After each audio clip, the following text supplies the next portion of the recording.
Welcome to Rogue Bogues. This is episode 24 of the basketball series.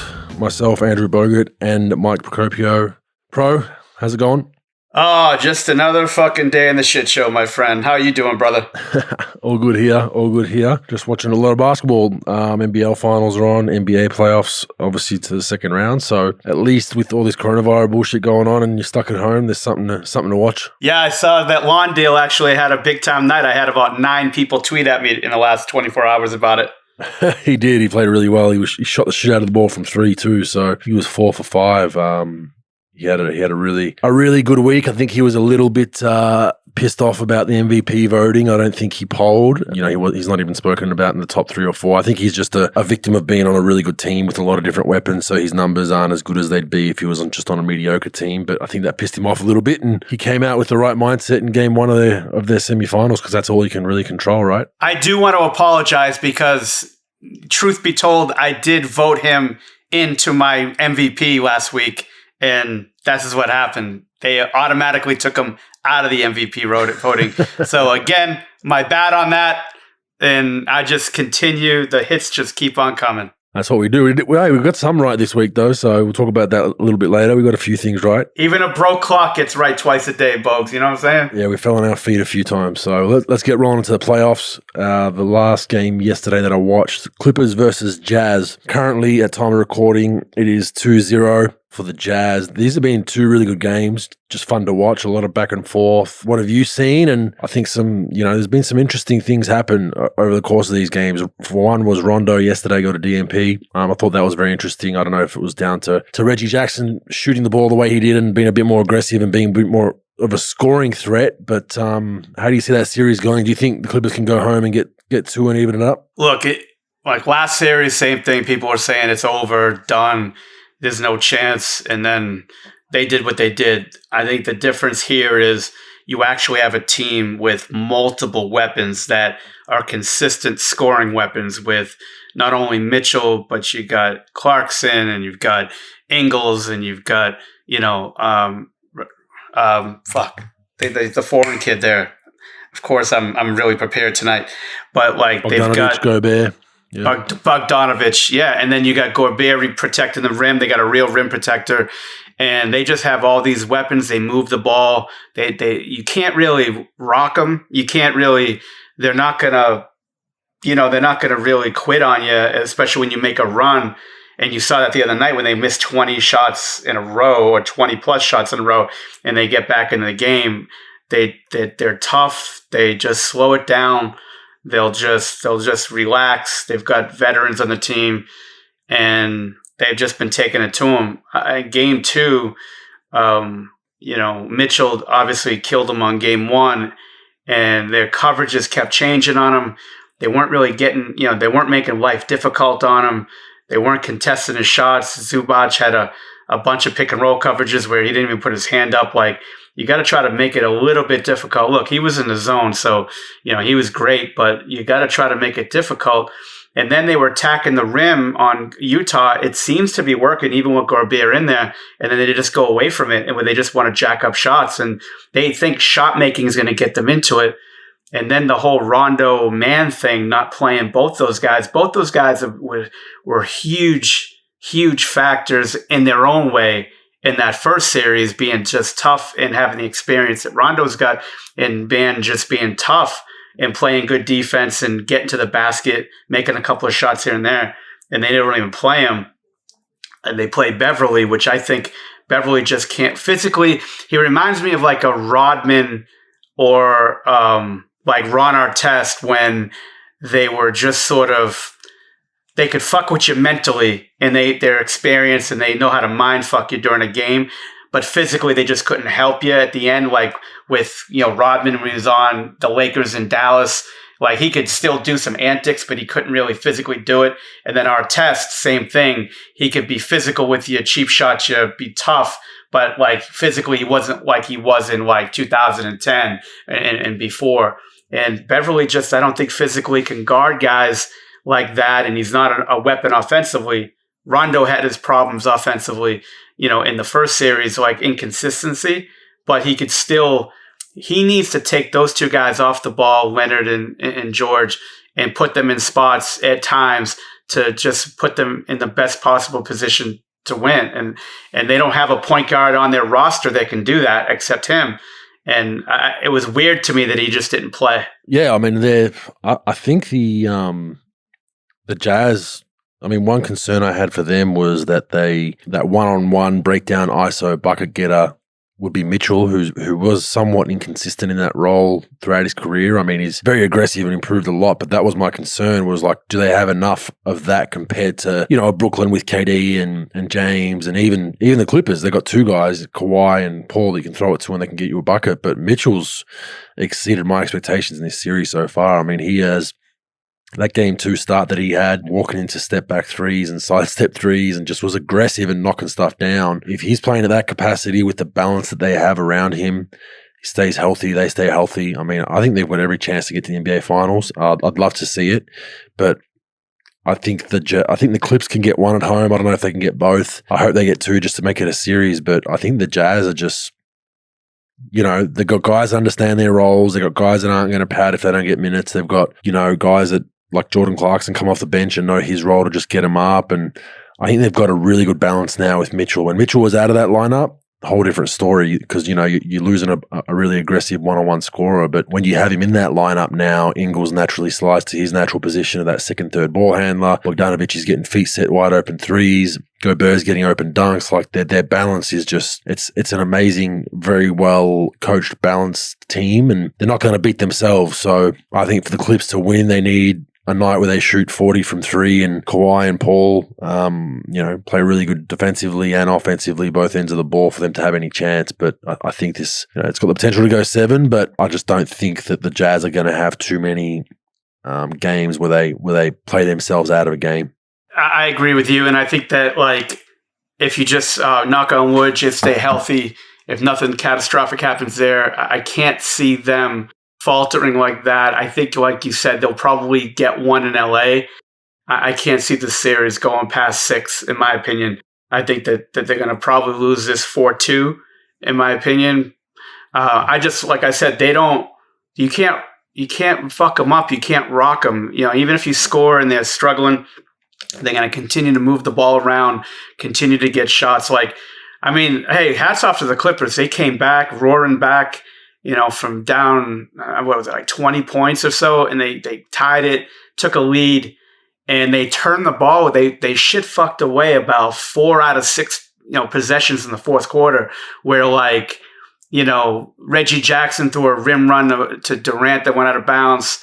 There was just a couple of bad shots, some turnovers, and then there was some defensive mishaps where, Paul George left O'Neal in the corner to help on Ingles, even though that Leonard was right there at the rim, gave up a 3. There were just sort of a lot of mishaps in the middle of that fourth that really sealed the deal. Hey, look, you get home, you get 2 in a row at home. Anything can happen. You saw that last series. But they got to get their act together, man. This has been all fucking year with this team, not playing 5 games in a row where they dominate. And they're look, we got 2 great players. We've got good role players. We've got experience. We got people locked in. It's one thing to talk about having this championship mentality and all that. And there's another one the other side of it is actually doing it without having to say it.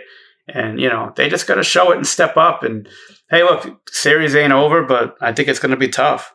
Yeah, and I noticed that defensively, in that game 2 at least, a few times, even early on, they're going under Ingles on a few ball screens, and I'm just thinking, are they locked into their scouting report? Are they locked into what they need to do defensively? Like you said, championship or bust mentality. Joe's I don't care if he's 0 for 10 or 10 for 10. He's a never go under guy, right? And then later on in that game, like you said, he's dribbled up the wing. No one's picked him up and just walked into a wide open 3, which kind of killed any momentum or chance for that Clippers comeback, because that was kind of I think it pushed it out to 11 or 8 or 11. I can't remember exactly, but that was a backbreaking 3. And you're just are you guys really that locked in? It's one thing leaving him open, but, I just don't think they're locked in defensively. And by the way, again, the assistants that are making $2.4 billion total, more than we spend on defense in the United States. Ingles is a lefty, just so they know. So when they can continue to let him go left and slice and dice him up for either the shot, the three, or that hook pass to the fucking corner, I'm not that fucking bright. Graduated with a 2.01 from Suffolk University. Thank you very much. But he's a lefty, and they continue to let him go left. It's unbelievable. Hey, kudos to that fucking guy. Let him continue to slice him up. But again, game plan. Don't go under on the fucking guy. Last time I checked, he can make a three. And the guy's a lefty, and just keep on letting him go left and just destroy you because he's a hell of a passer. He might be a better passer than he is a shooter, and he's a fucking hell of a shooter. And yeah, it's interesting. Yeah, and I think that one will be. I think it's a fun series, but yeah, I'm not bored in. I don't even think some of it is their assistant coach's pride. I just think that I guarantee you they've said Ingles is a no under guy this whole series, and you still got guys in that team that are like, oh, I'm switching with Kawhi. He's got length. He'll get over it, whatever it is, right? And it's just lazy. They're just lazy defensively. I just think they lock in for some possessions, and then, like you said, a game or 5 possessions in a row, you're like, what the hell are they doing out there? And we saw that, in the Dallas series, which almost bit him in the ass, and they got, they were very lucky getting out of that series alive with Luka, where they made no real adjustments. I think they ended up winning that series, in my opinion, on talent of having Kawhi go crazy in that series, which we'll talk a bit more about later with some of the numbers that he put up. But I just think if they continue to just try to rely on talent, I think they're not going to get very far. But that's been the story for them for the last 2 years that we've been harping on. So we'll see how that goes. The next series was Brooklyn and the Milwaukee Bucks. So it was I don't know if you saw game 3, but it was an ugly game. It was in the 80s, 90s. It was a grinded out, old school East Coast type basketball game. Credit to Milwaukee. They pulled it out at the end. They didn't look like they wanted to at times. They made a lot of silly errors towards the end, a lot of bad shots in that fourth quarter, but they grinded out a win. Now the question is, can they get game 4 at home and make it a series? Yeah, the scary thing, Bogues, with this, when you watch enough play of basketball, I don't think that anything that Milwaukee was doing was great. I think obviously the miscommunication at the end for Brooklyn would probably seal the game for Milwaukee, rather than Milwaukee just flat out beating them. And I don't want to take anything away from Milwaukee, even though I am but I just think that I think it's going to be very difficult for Milwaukee to win this series, which means they're going to win the series. But I'm going to just contend on that. I don't think they're going to win. I don't think there's really much they can do.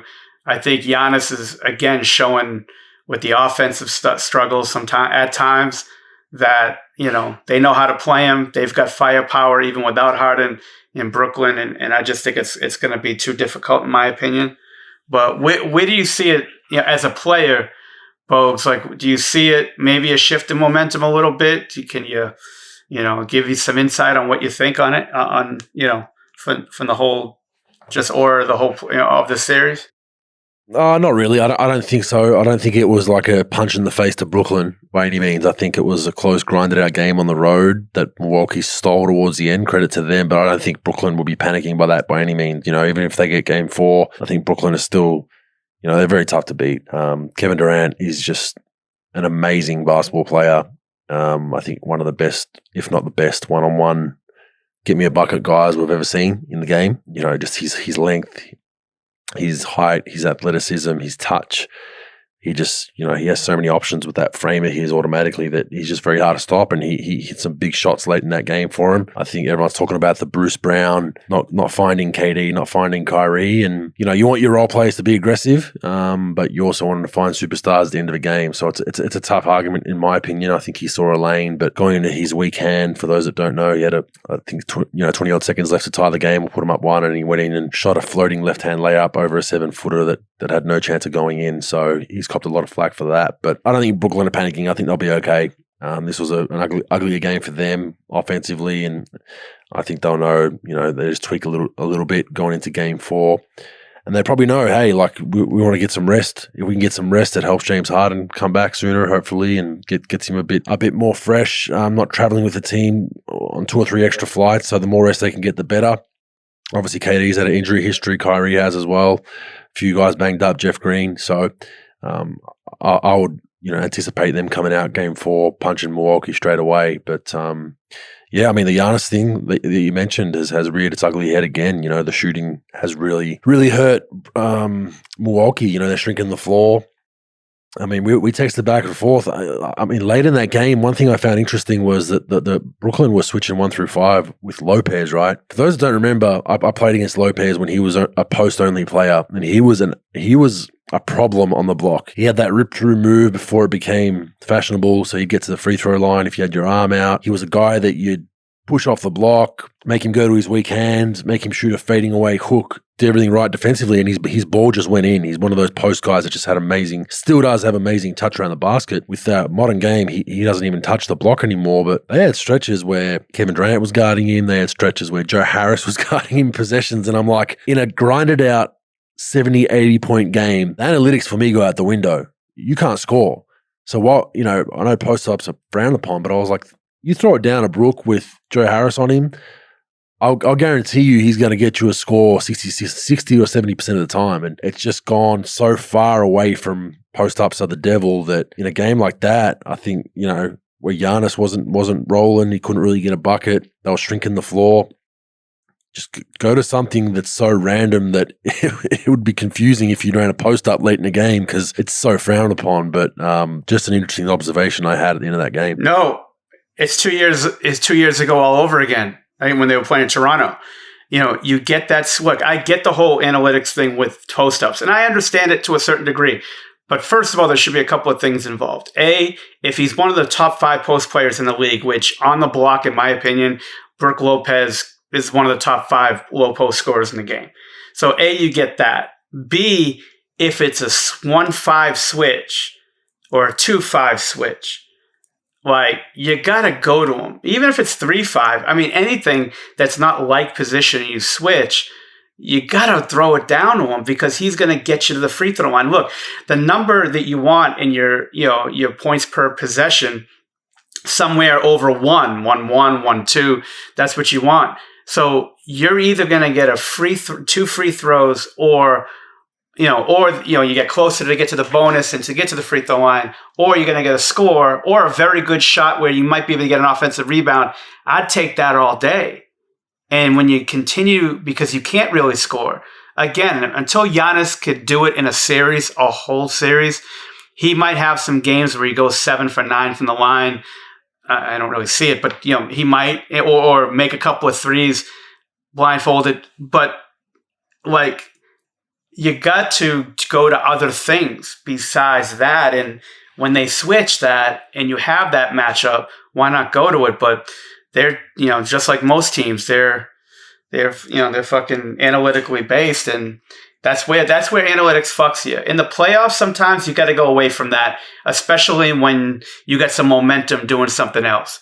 You just got to go with your gut at times. I see the whole season. You want to play a certain way, limit some types of shots that were used to be good, that now you see more threes, layups, and all that. But I'm with you. I don't know why they didn't go to that matchup either. And like I said, if it was a game in the 120s, different story where you've got you're up and you're shooting 3-ball well and it's a high scoring game. But the game was such a grind out game.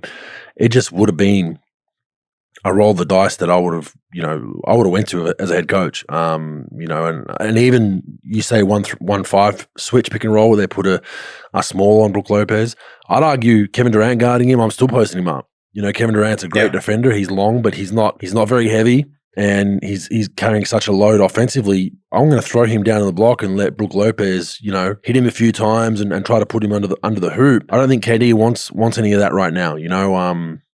It's not something that he's used to doing. It's it's gone away from post ups and the game has. So I just think it would have been just something to have in your back pocket. But it's just gone so far away from it. It just kind of amazes me that analytics has pushed us that far. But and then you look at the other thing in these playoffs that we're noticing again is, the long 2 pull up 2 has become a weapon again, because when you have time to prepare for a great 3-point shooting team, even Utah to an extent, they still hoist up a fair few threes, but that's because they've got so many weapons to break the paint, 2 feet in the paint, but they do a good job of trying not to shoot those long 2s. But I'm watching these other games, Atlanta and Philly and a lot of these teams, and that 10-foot shot is still at times throughout a game is becoming an important shot that we've spoken about at length before. Bogues, I mean, look at it last series too. With backs against the wall, what is Kawhi Leonard did against Dallas time and time again?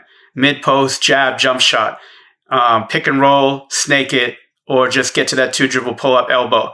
Mid range shot. It's funny, like, again, you want to talk numbers, you want to talk all this stuff. That's great. Everybody wants to talk about it, how bad post-ups and mid-range shots are. But when these superstars, LeBron, Steph, Harden, Durant, Kawhi, all those guys, even guys like Paul George, like all these players that are really good players, and when they need a basket, they're going to go to a mid-range shot. Not all the time, but of course, they'll shoot the 3, especially when they need it. But that's a big-time shot. And when you need a basket, Kobe talked about it in length. When I need a basket, Mike, and I know he played in a different era for the most part, but he goes, when I need a basket, I'm going to 3 places. I'm going to drive it to the elbow. I'm going to drive it to the short corner and pull up, elbow pull up, or I'm going to go to the post. Those are my 3 spots. But if I have the ball on the perimeter and I can't see the clock or whatever, guys all over me, my mind always tells me, get to the elbow, get to the short corner on a pull-up, and I know where I'm going to go. Jordan, but even in today's game with the 3 and the layup, no contested 2, no post-up, those guys continue to go to that mid-range shot when they need a basket late in the game. Yep, it totally makes sense because, the game, for those listening in the game, it dries up in a 7-game series. You guys, teams scout each other to the smallest iota. We know every play for quick hitter threes. We know every play to get this guy going, that guy going. So then the shots that at times become vital are the ones that most teams are willing to give up. And, teams are going to make an overemphasize running a Joe Ingles off the 3, like run him off at all costs, make him break the 3-point line. That's what we'd be saying with Golden State, like run this guy off the 3. Like even if you fly by him and put yourself in horrible position to recover, run him off the 3. So, like you said, a Kawhi, even Luka Doncic, Luka. I'm sorry. Yes. Portions of that series, it was that break the 3. They won't let me get to the step back. They won't let me get into my stuff to get a 3. So he'd get into the paint. He'd get close to the dots. He'd give him a little forearm shiver, spin and shoot just below the free throw line, pull up jumper. And that was a shot he was comfortable taking because they were giving up. And you have to kind of take that a couple of times as well if you're being given that on a platter. Otherwise, teams are just going to keep corralling you to take that shot until you take it. And then, hey, maybe you knock down 2 or 3 of those. Then all of a sudden, my closeout on a Joe Ingles or a Luka Doncic, even though our team principal says keep running him off, players have pride, might be like, you know what, he's burnt me the last 3 times. I might ease up on this closeout. Bang, contested 3 goes in. So there's a game within the game. And I know analytics guys that are all in analytics just strictly look at the numbers like, no, it'll work itself out. The snake it'll curve towards us in a graph. Keep doing it. But, we've lost games doing that before. And a prime example was, Kawhi Leonard for us in that final series. Yeah, I want to know the fucking analytics guy in the next 25 years who's going to get Luka Doncic not to take a fucking contested 2 if he feels as though he needs to take a contested 2.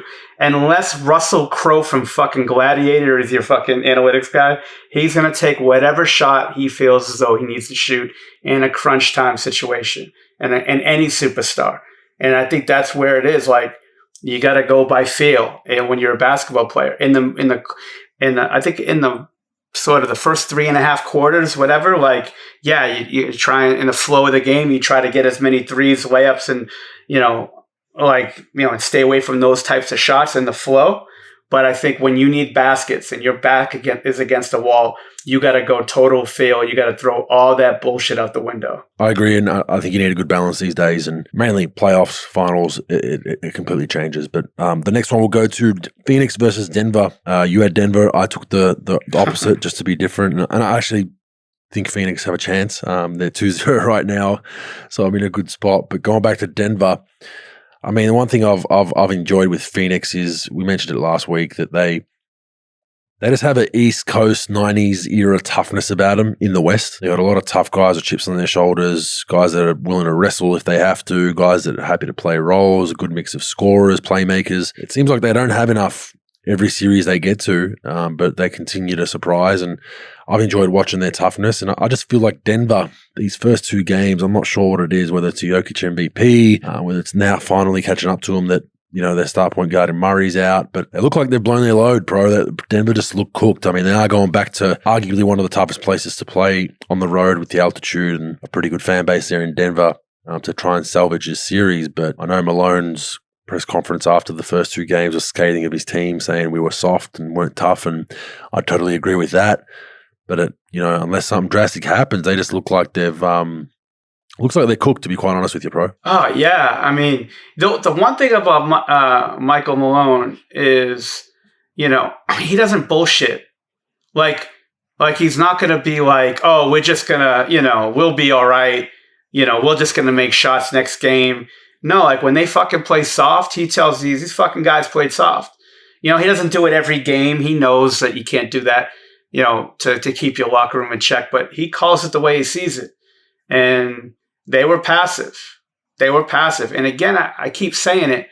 When guys want to complain about their roles not being respected during the year, they're really a superstar, they're really an all-star. Well, when you're in a series where you have to step up because you're missing a couple of guys, you really see what kind of player you are. Like Aaron Gordon's been screaming it. Disrespected, I'm an all-star, I'm this, I'm that. And he goes 3 for 7. Like he scores 6, 1 rebound. One of the most athletic guys in the whole league. Strong kid, long-armed, big, gets 1 rebound. Michael Porter Jr., now I know his back, I think his back was a little fucked up, but like 3 for 13, 2 for 9. Look, people are going to have bad games. Unfortunately, though, when you're at this stage, to get to the Western Conference Finals, you have to dig deeper. Jokic just can't do it every fucking night for you and just carry it. It's not good enough. Campazzo, Rivers, Barton played okay, but like they need more. And I think like obviously Porter has a different type of game. Gordon gives you a little bit, and then it could have been a little bit different. But you got to step up. This is important shit in the playoffs. And you figure out what type of player you are really quick when you have to, without Murray, you got to step up. And those other players, the last game just didn't do it. Now, there's still plenty of series left. I don't know what they're going to do. Phoenix is playing fucking great. They just got confidence. Jay Crowder, I worked with Jay a little bit in Dallas, and just knowing him, he's just the ultimate chip on the shoulder guy. He wakes up with a chip on his shoulder and thinks he's disrespected and goes hard as hell and, make shots, fucking salsa dancing. I don't know what, fucking guys, he's one of those guys you love to have on your team, man. He's a tough prick, Bridges and Paul and, Ayton and all those guys, man. They're playing great. Monty Williams, getting those guys playing. So, I think it's going to be really tough for Denver to get some firepower, but everybody's got to step up. And hey, look, you got to look your fucking self in the mirror. You want to complain about not being a fucking all-star. This is the time to shine. And if you can't, you just are who you are this week. Yeah, I think Aiden, we spoke about, made those comments before the series, stating that Jokic is the guy that's giving him the most problems, and I think arguably Aiden's done a relatively good job on Jokic, as good as you can do against the MVP. He's just made him try to work for everything, and been pretty physical with him, and I think that's worked well. But I'm looking at Denver's roster, and I'm just like, what's the adjustment? Do you change your lineup? What do you do? Another guy, great story, Torrey Craig, was with Denver and ended up being traded and moved around and ended up in Phoenix, and he's had a pretty good handprint on this series as well, considering that he got moved on from Denver. So for all the kids out there, things that sometimes go through tough times, people get traded, you get cut from a team, and he's made the most of his experience moving on from Denver to Phoenix, and now might beat the very team that traded him. So that's been fun to watch as well. But I just don't see what the adjustment is that Denver can make, other than Malone preaching toughness and physicality. That's an obvious one, but there's something not right with that lineup. It's just not working, and it's not crossing over to match up well with Phoenix. So I don't know if they go smaller. Maybe they go bigger. Maybe you start JaVale at the 5, put Jokic at the 4, try to create some cross matches there. I don't know. I'm spitballing, but I think I wonder if Malone rolls the dice on a lineup change in game 3 at home, or does he think, hey, let's, we're at home, we're the favorites at home, we should be okay? I agree. I don't see, I mean, again, he doesn't strike me as somebody who just goes drastic and like just goes, all right, I'm just going to completely change what we're doing. Maybe make some changes, set it in the games a little bit throughout, but I'm not sure, man. I mean, it's nut crunching time. It's time to step up at home. Now they're a good team at home. But Jokic just can't do it alone. You got to grind this thing out. You got to make shots. You got to create opportunities. You got to make multiple efforts defensively, rebound, get some stops. They got enough, even though without Murray, they've got enough, but they got to step up. These are, this isn't January, February, March anymore, like where you could afford to have a bad night. This is the playoffs. You're playing a very good team that has all the confidence in the world, and talent and confidence to me is more important than talent sometimes. If you have this confidence, and I'll tell you what, I don't think there's a more maybe besides Utah, they may not be another more confident team in the league right now, not just the West. And they're playing on all cylinders, and they're fucking going. I think that Denver could still get into this series a little bit. Sorry, Denver, this means you have no chance to be getting into the series if I'm telling you do. But I still say they can, but they got to play the right way. They got to make their shots. They got to put their head down and get to the basket. Phoenix doesn't have great shot blocking, so you could still get to the rim if you can. Take the best shots you can. Just don't rely on Jokic to score 500 points. This ain't a fucking video game. You gotta, you guys gotta step up. This is why you get paid the money that you do. Yeah, it'll be a good one. I hope they even it up. I think Denver deserves to be back into a series the way with the year that they've had and Jokic's year. But I think Phoenix will steal one, either game 3 or game 4, and wrap the series up in 5 or 6 max, in my opinion. So we'll see how that goes. Game going on right now as we record. Philly Atlanta is at 1-1 in the fourth quarter. Philly leading 95-75. So look, it looks like, unless something drastic happens and some NBA history is made, it looks like Philly should get this done. Atlanta just looked real flat after halftime in this game. They, I think just the size and length of Philly starting to catch up with Atlanta. There have been a few injuries, obviously, that have changed the course of the series. The Embiid one early on, but he seems to be moving around fine now. I think is it DeAndre Hunter? Is it? Did he get hurt? Yeah, knee. Yep. Yep. A vital piece for them, but yeah, they just look real kind of flat. They're working really hard for everything, and that's Philly. Philly are a defensive monster, and if they can play, in games where they're holding teams the way they are, Atlanta, they have a real chance to progress even further than this series, just because it doesn't put as much pressure on their offense. And when they're in games where there's pressure put on their offense, I think they can falter a little bit, because Embiid, to me, is they're really their only elite level scorer on that team that can get you a bucket in a variety of different ways. Ben Simmons athletic, Tobias Harris is solid, but I think as far as elite goes, you'd agree that Joel's the only elite scorer on that team. So when they're really pushed to be really good offensively, they can struggle. But when their defense can keep a team like Atlanta starting the fourth quarter under 80 points, not many teams are going to beat Philly. But looks like it's going to be 2-1 going to game 4 in Atlanta. Can Atlanta even the series in game 4? But Jesus Christ, I mean, what is fucking Embiid's meniscus made of titanium? I mean, like when they started saying he had a torn meniscus or torn cartilage or whatever it was, and like, where's it? You and I are thinking the guy won't be able to barely walk. I've never seen a guy tear his knee up and actually outperform his regular season. Yeah. I mean, the guy is having a phenomenal fucking series. Phenomenal. And this guy, look, he might not have been in the greatest of shape in the past years in the playoffs and come playoff time, but this fucking guy is killing it right now. Killing it. And, he's an entertaining fuck. I'll tell you what, he can do so much offensively. It's ridiculous. And even defensively, he's very smart, and he sort of knows places to go. He doesn't always give you that great effort defensively, but I mean, he's had such a hell of a series. As far as Atlanta tying it up, yeah, I mean, for sure, they're at home. Trae Young is, really putting into overdrive as far as his effort and, just the points and things that he's doing on pick and rolls and getting into the paint and making plays. They have ultimate confidence. It'll be tough. I think they can do it if they could definitely have a game. I don't think with Embiid, with the knee being much better than anyone ever, you and I expected last week. I think I don't expect this series to go past 6. I think it'll be 4-1 or 4-2. But being in Atlanta, they still have a chance. I'll tell you what, Trae Young's, this is great development for him. This is a great experience to be in something like this, carry his team, and just sort of run his team. Did what he did last series, coming in this series. He'll learn more. He'll be a better player coming out of the series, regardless win-loss.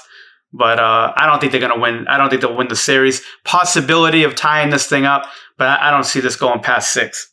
Yeah, I'd agree. I really equate. I see some similarities in Atlanta to where the Golden State Warriors were the year that we beat Denver in the first round and then lost to the Spurs in 6 in the second round. I see some similarities between the two teams. Just a young, balanced roster. Capella, good defensive big. They got a good mix of youth, good veterans, Lou Williams, and a Trae Young, most comparable young superstar to Steph Curry you probably have right now. Not there yet, not saying he's Steph Curry, but most comparable young guy to maybe fill Steph's shoes one day. I see some similarities. So like you said, I think this is a huge learning experience. And, we use that learning experience to then go to the playoffs the next season, lose to the Clippers in 7, and then the following year win a championship. So you have to go through those lumps. And I see a little bit of similarities there. So it'll be interesting to continue to watch. But one thing I noticed as I was watching this game in the background as we're doing this podcast is I just saw a pet peeve of mine, Pro, that I had to mention. So go ahead, please do.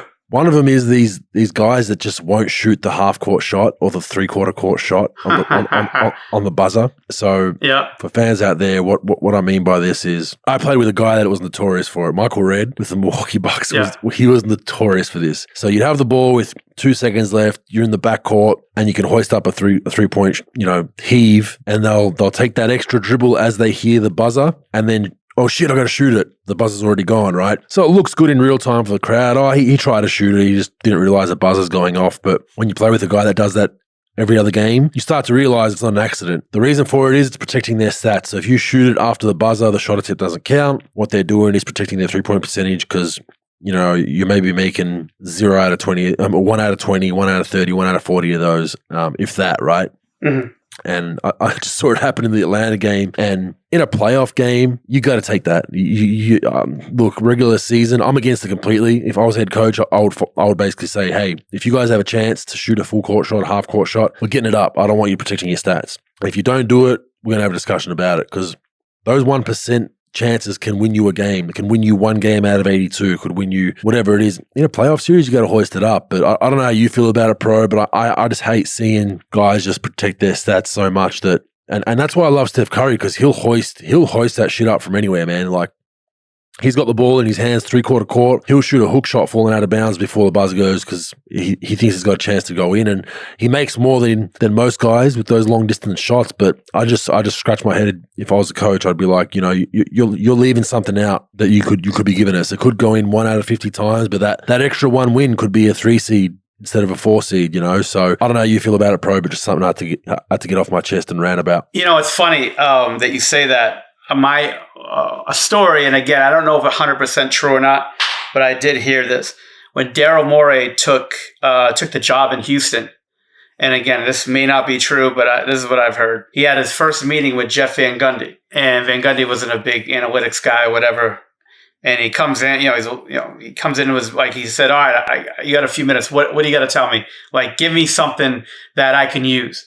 And I heard this, that the first thing that Daryl Morey said is, players don't take enough half and quarter, last second heaves, and they should take more of those.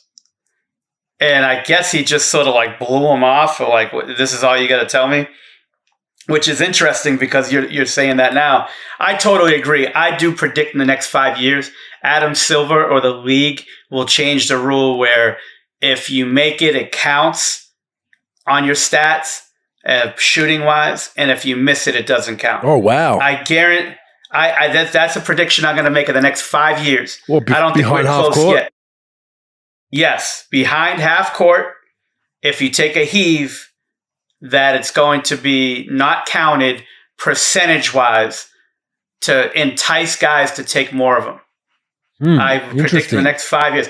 Yeah, who the fuck knows? Look, will we see I throw these things out of my ass. Some guy goes ultra aggressive, just starts shooting 3/4 court shots. Hey, I'm still 0 for 0. What if some jerk off who doesn't want to be with this team just to force a fucking trade just takes like 8 of those in a quarter until they sub them out? The Andrew Bynum? Yeah, Bynum, the Bynum rule. That's interesting. That will be interesting to see what they do, because I think it's just, every time I see it, I just think selfish. Like, the worst guy is number 2. The worst guy is a guy who like shoots it after the buzzer to give you to give that. You know what I'm saying? It's like the worst bit of it's like a Hollywood E-grade movie. Like, and it's like, yeah, you might fool the new fan but it's just like, man, just hoist it up. You know, I'd hoist my 3-point percentage wasn't great. You know, I only made 3 or 4 in my career, but if I had a chance to shoot one, that was a great excuse to. And the only guys, everybody else besides maybe Reggie Miller, Greg Anthony, and Van Gundy, everyone else is like, oh, do you see how unselfish that guy is? For player X, player Y that tried taking the shot, but he couldn't get it off. Van Gundy calls it out. Like, Mark Jackson even, like, come on, the guy's full of shit. He knew what he was doing. He did it on purpose to make it look like he did it. But everybody else is like fawning over these fucking players. Like, oh, he tried. He gave it his old college try. Get the fuck out of here. Yeah, man, I can't stand. Every time I see it, it's like a little reindeer's diet or something like that. That's how I feel. But a few things we got right, pro. This will be a short segment, but MVP Jokic, we got that one right. So pat on our backs. Look, it wasn't too hard to pick. I thought he had a fantastic year. We both did, and I can't reach my back. There's too much back fat, but I'll rub it against the wall if you want. Yeah, get one of those Homer Simpson spoons or whatever he back scratches. Yeah, but he had a great year. I think much deserved. I don't think many people disagree with that pick. One thing with the MVP voting, we talk about voting all the time, is just the amount of assholes they have voting for MVP that just do some random shit. I know what you're going to say. Yeah, I know what you're going to say. Go ahead. Yeah, D Rose. I mean, I love D Rose. Yeah. I love D Rose. I think he's had a great effect on New York's success this past season, and he's had his MVP. Someone gave him an MVP vote. Like, what are you doing? Like, there needs to be some sort of protocol to, number one, name and shame these idiots that did it. And then that's it. You're done. You're not getting a vote again. That fucking voter, they need to reenact the Shawshank Redemption scene where that guy had to fucking crawl through that pipe of shit, that 2 fucking mile pipe of shit to get out of the jail. I would make that fucking voter do that. Fucking go through that fucking scene for voting. No offense to D Rose, but come on. Like there's real money on the line for some of these guys because of all these bonuses and things like that. And you're going to give a vote to him on that? I mean, come on, dude. No, seriously. Take your fucking... Like, I don't take my job serious, obviously. Look at me. But that fucking guy or girl, whoever did it, needs to fucking take their job serious, man. Come on. Oh, no doubt. Give me a fucking break. And they say it's a unanimous fan vote or something. Well, if that's the case, get rid of that unanimous fan vote. But a full breakdown of everyone that polled his first place votes. So Derrick Rose had 1, Chris Paul had 2, Giannis had 1, Steph Curry had 5, Joel Embiid only had 1, which was surprising to me, and 91 went to Jokic. And everyone who polled a vote, so all these guys polled at least 1 vote. Kawhi Leonard, LeBron James, James Harden. Ben Simmons was an interesting one. He got... I don't think he's an MVP candidate. I think Defensive Player of the Year candidate, sure, but not MVP. Rudy Gobert, same thing. I don't think he's an MVP candidate. I think, Defensive Player of the Year, totally get it. Julius Randle, Dame Lillard, Luka Doncic, Chris Paul, and the other names we just mentioned. So there's always 1 or 2 guys. LeBron James was the other one. I know it's LeBron, but he missed... He missed a bunch. Yeah, he missed too many. A quarter, third of the season. Like, to poll a vote is a little bit ridiculous, but I think they just wanted him to... He polled 1 5th place vote to poll a vote, so he has that historic... He's been in the MVP conversation or voting every year, I believe, in his career. So he's polled at least 1 vote, I believe. So that carries on that mantra to talk about. But we got Thibs right as well, Coach of the Year, although we copped a lot of shit for not mentioning our Phoenix Suns brethren in Monty Williams, which, yes, we made a mistake, but that mistake worked out well for us because we're right about Thibs. So we got that one right. We both got Randall right for most improved player. That was a no-brainer. I think most people, even Stevie Wonder, got that one right. How about Utah? How'd Utah do? Utah did well. Utah did well. Quinn Snyder, he did. I think he was in the top 5. I think he was 3rd actually. And then defensive player of the year was Rudy Gobert, which we both picked. I think I said Simmons just based on some big manisms where they wouldn't want another big man to win it, but they actually gave it to Rudy again. Yeah, I mean, Utah, I'm never going to be allowed in fucking Utah again. Not only do I name their coach Utah, but Bogdanovich is the foreign guy. So it would be actually a great sitcom, Utah or the foreign guy. And just have like a cowboy shootout or something at a new sitcom. Good old Utah. Yeah, I mean, they're probably not letting you in for a while. But yeah, we got some awards right, so that was nice. They all deserved. And yeah, maybe we should just stick to the individual fan voting that you hate so much because they're the only ones we're getting right at the moment. Oh, fuck. Yeah, that look, no disrespect again to D Rose, but come on, man. Like, you know what it should be, Bogues? They should have like a cutoff point, and then, all right, here's the 10, like, poll the top 10 people that you could actually vote for, and then you vote for them. Because like that at least, yeah, you know what I'm saying? Like if you're in the top of people. 10, yeah, you got a chance. Like, you got a chance. But if you're like, if you're the 38th best player, you get a vote. Or in that case, D Rose being, I don't know, the 100th best player in the league, and you get a vote. I mean, it just takes a little off the MVP. Well, not only that, imagine it comes down to the 1 and 2 come down to a vote. Yeah. And some arsehole gives their one vote to Derrick Rose, where it's like, let's say, for argument's sake, it was Jokic and Embiid were the 2, 1 and 2, and 3 was no chance of winning, right? Where it's like, okay, it's come down to these 2. You're either voting 1 or 2. Everyone's voting 1 or 2 based on these 2 guys, and some arsehole gives the 1 to some guy that hasn't even started half the season. You're like, man, like that could cost someone an award in the future. So hopefully they clean that one up. It's kind of similar to the All-Star voting, but there's no, as we've spoken about before, there's no real pure way to do anything these days. Humans have bad traits and there's bias, and you're never going to fix that completely. So however they tweak the rule or change the rule, there's always going to be someone that's going to circumnavigate it. All right, so our boy Kristaps Porzingis. Now I'm gonna say I called this months ago. I discussed his body language on the court. I just saw something. I saw something there, bro. I saw that there's been some frustration for a year plus. I think part of it is the Luka versus Porzingis. Whose team is this? Early on when they came together, it was still Luka's, but it wasn't so heavy slided, I don't think. There was still some intrigue about Porzingis. Whereas now it's like, yeah, it's completely clear whose team it is. I think there's a portion of that's probably in Porzingis' head. As we've said, there's people in Porzingis' camp, whether it's an agent, a brother, an auntie, an uncle saying, you're getting screwed, man. You need the keys to your own team. This is bullshit, blah, blah, blah. That's definitely happening. And it's starting to be aired publicly. So reported by Tim McMahon, my favorite reporter of all time when I spent my time there in Dallas Pro. Porzingis has been frustrated, often feeling more like an afterthought than a co-star as Doncic dominates the ball. Porzingis frequently made thinly veiled references during his post-game media availabilities, such as saying, the ball actually moved tonight after a high-scoring performance, or stating the offense didn't involve him on low-scoring nights. It's just the plays we were running, blah, blah, blah. Okay, and then he goes on to be asked more about that. He's asked about how does Porzingis fit within the Mavericks moving forward. His answer was, good question.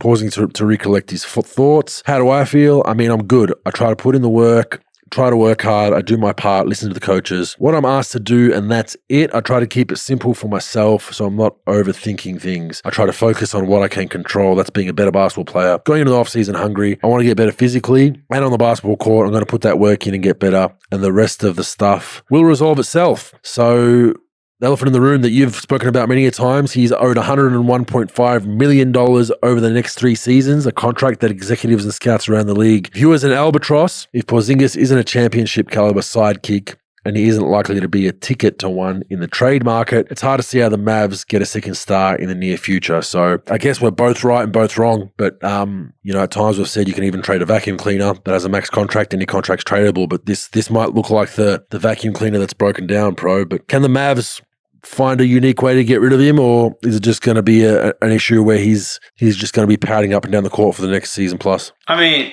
If anybody could do it, Donnie Nelson can. I mean, Donnie's one of the best ever at fucking creating, trades and creating things. But like, here's what I don't like about media, basketball. Like, everybody's shitting on Porzingis the whole time. Like, shitting on him. Like, I get it. Like, and part of it I understand why. It's the productivity part. I get it. But like I said on prior podcasts, they trade for him, which is trade's 100%. They gave up nothing to get the guy. So they get him, and everybody's happy about getting him. Now he's hurt, and he couldn't play, but everybody thought that they got maybe something that sort of resembles the next Dirk. They didn't know exactly what they had with Luka yet, but he was trending up at a good pace. They signed him to $150 million, 5 years. Not really much brushback because it was at the time it was probably 50-50 that he was going to re-sign with them. They didn't really have great luck signing like number one options in the past, so they didn't know if they were going to get him. So they got him, and everybody's happy. The problem is they didn't play those two guys together. And his game is posting up, facing up, playing out of the elbow, rim running. He was an okay defender, a little bit overrated in my opinion, but a decent defender. But he was an offensive, he was very good offensively. The problem is he's a little overrated as a shooter as far as like a deep ball shooter.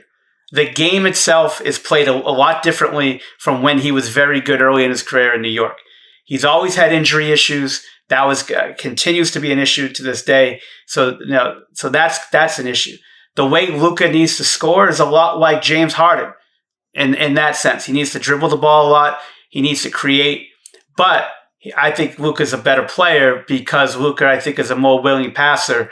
And I think Luka plays a lot better with 3 shooters and a 5 that just rolls and defends. And that's not what Porzingis does. But Porzingis really isn't a good enough deep ball threat. Like, for him to be really good in today's game, he needs to be a roller to a spacer, needs to be able to make the 3 at the 40%, 41% clip, which he doesn't do. He needs to be able to defend, which you see, because of his lack of mobility in pick and roll coverages, anytime that guard gets into the pick and roll and he's got to try to stay in front, the guy, because of his legs being so skinny, they just put their shoulder into him, and he's a sieve when it comes to giving up points. And I think a lot of that has to do with some of the injuries that he's had. So now let's talk about the contract. It's 3 years left at $101 million. Everyone's saying, well, everything's tradable, this and that. So I guess different things could be done, 3-way trades and all that to try to, be a little more creative. I think the 3 contracts that come to light that might have a chance of trading is Andrew Wiggins' contract in Golden State, Kemba Walker's contract in Boston, and Kevin Love's contract in Cleveland. But here's the thing. All these fucking gurus that go on ESPN trade checker and just like come up with these crackpot trades that just because the salaries work doesn't mean trades can get done. Because now I'm the other team. I'm Boston. And I have issues with Kemba Walker, right? Like, I guess. I like Kemba, but yeah, for sure. He's been injured. He hasn't really performed at a really high level, but he's about 20-point a game scorer. The problem is with Boston, do you want to take on an extra year and an extra 30 plus million? Plus you get Kemba, which is warts, is bad part of his game.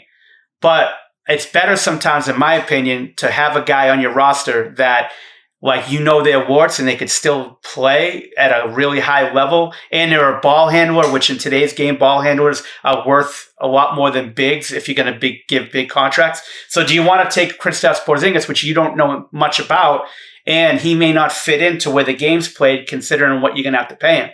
Does the Cleveland Cavaliers, who, like Kevin Love just does what he does, do they want to take a crack at Porzingis? Maybe.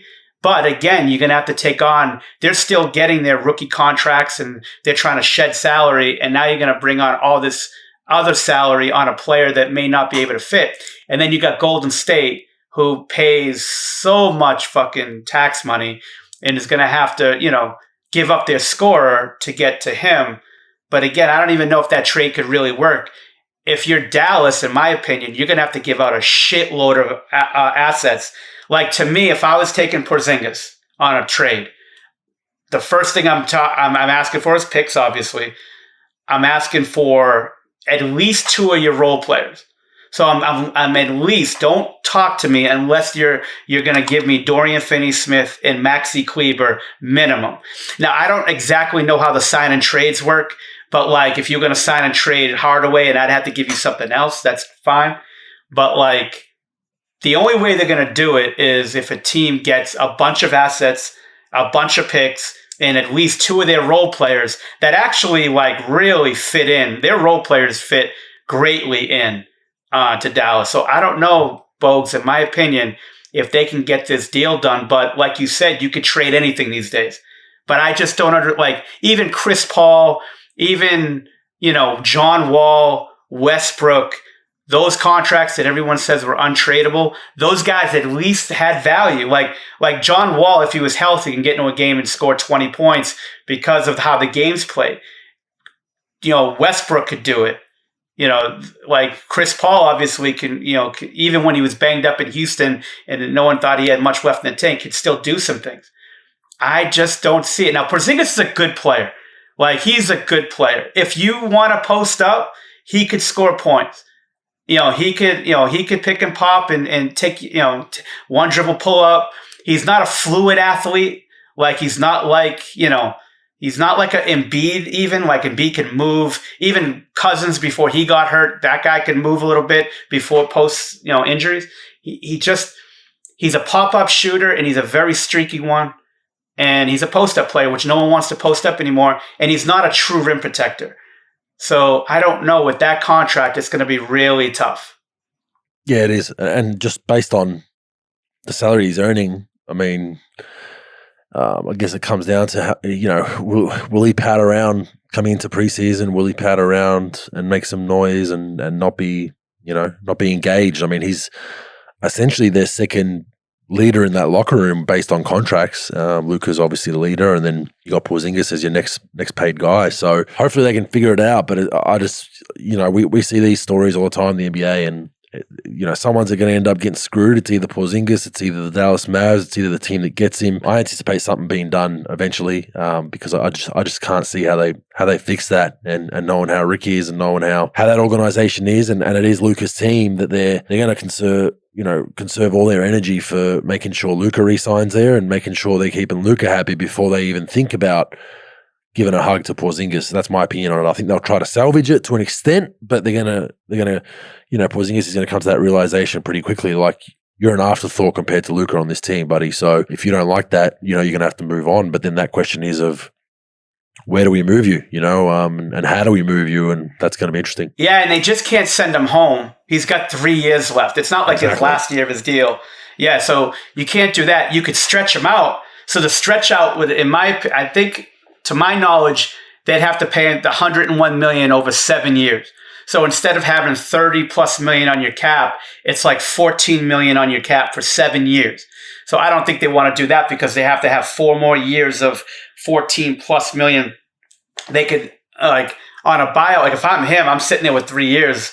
I'm probably not going to take like a lot off my buyout. I'm not, I want, and I'm like, why would you? And that's a problem. Like I said, you could say to him, hey, look, let's try to make this work. We'll run post-ups. We'll do all this, but we got to do it when Luka's not in the game. So we got to bring you off the bench. And again, I know I keep saying it, I'm a broken fucking record, a fat fucking record. I get it. But like, the only way that you could really do it with him, again, bring him in the game at the end of Luka's first, before you sub Luka out, maybe the last few minutes of that, and then play him like 5 straight minutes without Luka and just run post up and ISO and put shooters around him and get him happy, get him engaged, see if he still has it, which I think he does. You got to play him. In my opinion, Bogues, like, you got to play the game around what you have talent-wise, like around your players, not your players around your system, especially a player like that. Like, it's tough just to change his game and say, hey, 85% of your game I know is post-up, so we're just not going to do it anymore.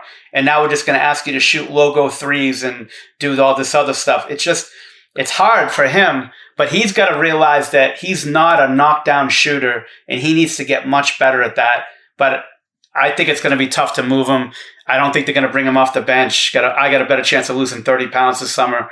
And yeah, that's where I see it. Yep. Yeah, watch that space. I like the bench role. We've mentioned that. I don't think he buys into it. I just think he feels like he's being wasted away by just becoming a role player on that team. But when you have an elite scoring guard in Luka Doncic, you kind of, you're going to have to take that back seat, because if you make it a battle between you and him, they're getting you out as soon as they can. It'll be interesting to watch that space. The other guy that is on the rumor mill, who's just come back and said he wants to remain there, is Kemba Walker in Boston. So, they have Tatum, who demands a lot of the ball, Jaylen Brown, who you'd argue is the same.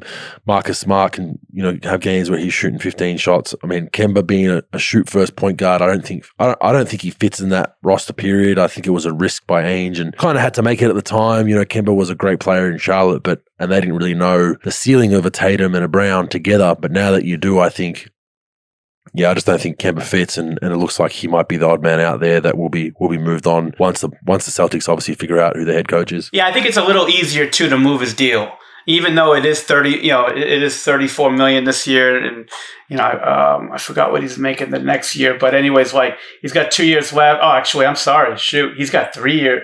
No, 2 years. So he's got 36 next year, and he's got 37.6 the next year.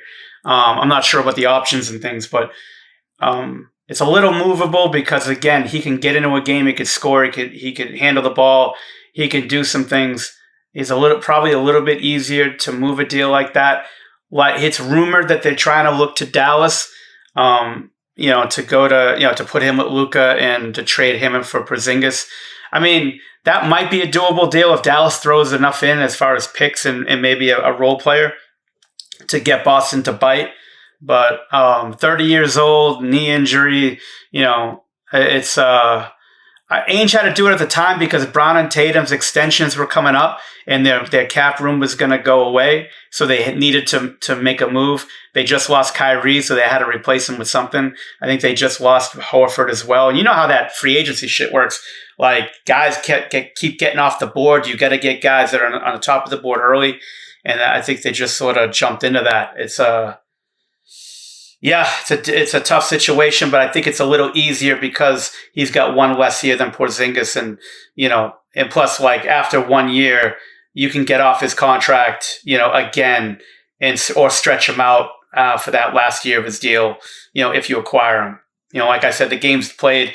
It's a lot easier to move a ball handling scorer on pick and roll, and than it is a big guy in today's market making that 30+ million mark. Yeah, and there are some other small markets that could use him. An Orlando, a Detroit, a team like that that's a small market trying to rebuild, get a scoring guard in there to, I guess, keep bums on seats as you're rebuilding and actually give you a chance to maybe scrape into the playoffs. There are teams that could use him, so it'll be interesting to see if there's any bids for him. But another interesting one that you sent me, Pat Riley was fined $25,000 for merely mentioning LeBron on a podcast. The comments went something like this: I would leave the key under the doormat if he would call me and let me know that he's coming. I would do that, but I doubt very much that key is rusted now. I wish him nothing but the best, but if he ever wanted to come back, I'll put a new shiny key under the mat. Fine $25K, bro. I mean, come on. Kind of, there's tampering, and then there's, anyone in the league would make that same comment. If LeBron was considering your team, you'd welcome him with open arms. One of the best players in the world. Yeah, he's getting older, but let's be honest. Joel Embiid, Nikola Jokic, Steph Curry, LeBron James, Kevin Durant, Luka Doncic. Anyone in their right mind would be like, yeah, Ryan Prokhorov. What do you need? Yeah, we'll give it to you. You want 10 silver keys? Well, it goes without saying. It's an obvious statement. He's not saying really anything detrimental to the organization that LeBron's with. He's not really selling Miami being more beautiful. He's just saying, yeah, if you wanted to come back, we'd sign him. I think that's a bit much by the NBA. How do you see the fine for that one? I mean, it's a smart move. For $25,000, first of all, you get $500 to $1 million in advertising. I mean, especially that he's probably making, like, I don't know what he's making. He's probably making at least $10 million. Like, $25,000 is a slap in the fucking wrist, and he don't give a fuck. And everybody sort of looks at it. Eyes are on it now. He pays $25,000. His owner probably paid it for him. It's that's blatant tampering. Look, if that's what the rules of tampering are, Like, you can't mention players' names in interviews or whatnot. And that's not even like accidental. That's like, but that's smart. Like, again, if the tampering rules were $1 million, then people will probably think differently of doing it. But if you're going to fine the guy $25,000, and again, I think, and I got to look back at what Morey said, and I know we're going to talk about it next, but like, this looks a little bit more blatant than what Morey said. But like, all these guys know that the NBA is on the prowl. Literally an NBA player could have a bag of cash on national TV, giving it to a free agent to sign with them, and the league will never fine them. But like, they're going to fine all these executives and coaches for saying this stuff in interviews. I mean, it's pretty easy to say that this is finable because of the rules. But yeah, it's a little bit fucking nuts, to be honest. Well, the next one is exactly that. Daryl Morey, he was fined $75,000, so a little bit higher than the 25 you spoke about, for simply tweeting a picture of Seth Curry celebrating after he hit a three, saying, "Join him." Now, people rolled up straight away and said that he was referring to Steph Curry joining them, and he probably was. But my concern with this fine is there's a lot of hearsay in that tweet, and Morey's a smart man, and like you said, he probably got some good advertising out of it and got his message across. But once we start policing hearsay, it's a slippery slope. I mean, join him, pick a Seth Curry. Okay, yeah, you can kind of put two and two together and say that's aimed at his brother. Join us. You're a free agent. You haven't signed your extension yet. But I'm kind of, I don't know, man. I don't think that's, I just really struggle once you start getting into someone's mind with what they meant with the tweet, because context is in the eye of the beholder pretty much. All of a sudden you got to start doing some CSI investigations on anyone's comments about, hey, what did you really mean by that? Did you mean? That's a good point. I'd probably argue against myself by saying Morey knew what he was doing, and Morey probably will tell you one day that, yeah, it was a subtle jab at Steph Curry to come and play with his brother. But I like the beauty of the hearsay. He's left enough out there to not be fined, but he still got fined $75,000. Yeah, I mean, you're right. Like, hearsay, that's the gray area, right? Like, who's the king in charge that's going to that's going to be the judge and jury on this stuff, on what's hearsay, what's not hearsay. So it is a little bit like murky, right? But like, all these GMs are going to do it. It's funny, like in the league, some GMs can get away with that shit. And then there's some other GMs that they'll get fired, and their whole family will make sure they get fired the rest of their lives if they did anything close to this. So it's funny that some people could get away with it with their organizations, some can't. With Daryl Morey, with his Twitter account, I mean, the poor bastard and fucking owner in Houston, he owns all these restaurants, Landry's restaurants all over the country. He had to add a fucking supersize option to all his fucking menus because of the last tweet this guy did, that Daryl did. Free Hong Kong. Yeah. So he already popped his cherry with getting in trouble with some of this stuff. But yeah, it is a little bit ridiculous if you're just going hearsay. It's funny, like I said, $75,000 that they fined him. And that was sort of like a little like coded, right? And then Riley was like direct, like LeBron about coming, and he gets fined $25,000. So it's a little inconsistent in my opinion, but yeah, but like, again, you have to have some type of law and order, and you got to police it somehow. You just got to be consistent with it. But these guys, they make too much money. So either you make these fines $500,000 where people aren't fucking around and you have black and white rules about it, or you just continue these like slap in the wrist $25,000. I'll just say it just to bump the kid, just to get people going and some media going that we want the kid. And it's going to cost me $25,000. Like I said, that's $1 million in advertising you get for That's a pretty good fucking investment. That's better than Bitcoin. I've got two things. One thing, let's say a lot of these executives and GMs these days are former legends. So Pat Riley, former Laker legend, former Miami Heat legend, So if you come out and ask Pat Riley, okay, who's the best player to ever play for Miami, in your opinion? And he says LeBron James. Is that tampering? Is that tampering? Like, no, it's not. No. Okay. No. Okay. If he said it's LeBron James, and I would have loved to have seen him finish his career in Miami, is that tampering? That's what I mean. See what I mean? Like, there's a lot of slippery slopes to this shit, and that's what. And let's be honest, Pro, where's the real tampering done? behind closed fucking doors. Players. And behind closed doors.